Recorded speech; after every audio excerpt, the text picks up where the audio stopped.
maybe if I tell you what Alexander's story was, it might help to kind of give us a framework of how this came about. So he was an actor and orator in the days when people used to read to an audience. And he found that he kept losing his voice. And in those days, he would go off to a doctor or a physician, and they would give him remedies and sprays and prescribe rest. And then he'd get back on stage and he would keep losing his voice. And it culminated in a very important performance that he had, where he said to his doctor, what am I going to do?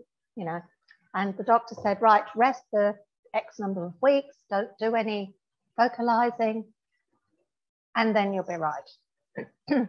So that's what he did. His speaking voice was fine. But as soon as he got back on stage and was in performance mode, he, halfway through the performance, completely lost his voice. So then he decided it must be something that he was doing to himself.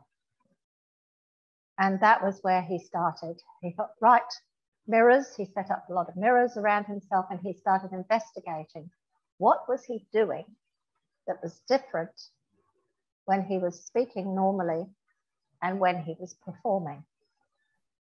And he made the discovery of certain physical things that he was doing to interfere with his whole self.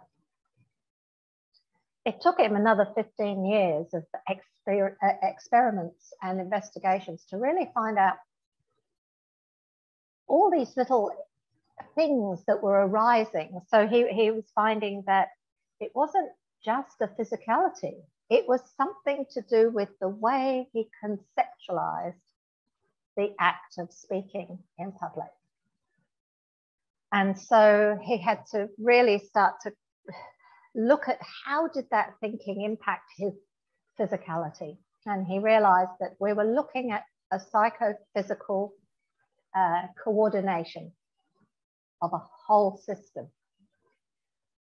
So he came up with some physical things that were interesting in that the relationship of his head to his spine, to the rest of his body, was impacting what happened. But in order to change that, he had to see what he was doing with his mind, his thinking, and start to investigate, well, when I go to do that particular activity, I tighten and disorganize my head and neck in this particular way. How can I now change that? And so he came up with his two favorite words really is inhibition and direction. And so he had to observe what he was doing. He then had to say, I don't want to do that. I'd like to energize myself to do this new thing. So it was a huge discovery, really. And in the relationship of the head to the whole of the body, but also then the way that we think when we do this.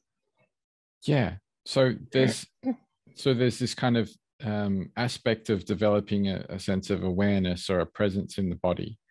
And I think if looking deeply into a lot of spiritual traditions, you see this as well. So there's an interesting kind of link I can see forming already there. And I think there's a sense also of, you know, deepening that presence in the body brings you deeper into the present moment, because you're right here.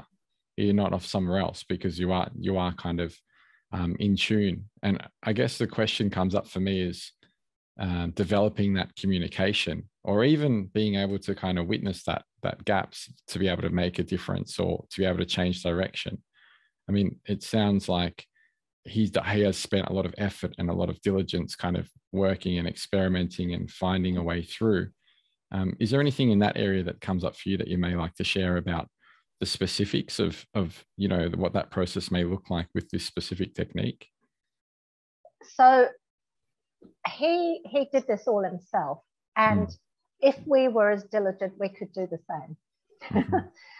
However, he devised a way, I suppose, of using his hands to help guide people in the direction that they need to go, so that it sort of fast tracks it. It's like we can start to come, as we use our hands, we guide people into a better coordination so they can see how their thinking affects this physicality, that there's actually no separation. So the use of the hands in teaching the technique is actually part of it. If you enjoyed this clip, the full episode will be made available up here somewhere, so feel free to check that out. If you're someone that's interested in working one-on-one with me and developing your practice of presence, reflecting on your life at the moment, and calibrating your trajectory, then feel free to head over to todaydreamer.com and get in touch. There's also a full catalogue of episodes available on the website, which are there to help you cultivate the practice of presence so that you can more deeply participate in the blossoming of the emergent world story. Until next time, be well.